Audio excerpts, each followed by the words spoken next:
बहुत खामोश रहती हूँ, मुझे कुछ भी नहीं कहना, नहीं शिकवा कोई भी अब, मुझे मालूम है इससे नहीं अब फ़ायदा कोई। जो हो एहसास से आरे वो शिकवे कब समझते हैं, उन्हें महसूस कब होती है लहजों में नमी कोई।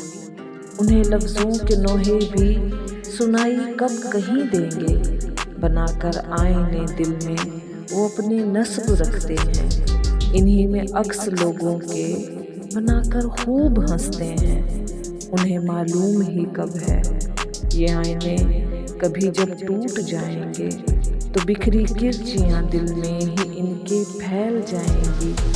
बहुत तकलीफ देगा फिर किसी की याद का लम्हा, मगर कब हाथ आएगा कोई गुजरा हुआ लम्हा।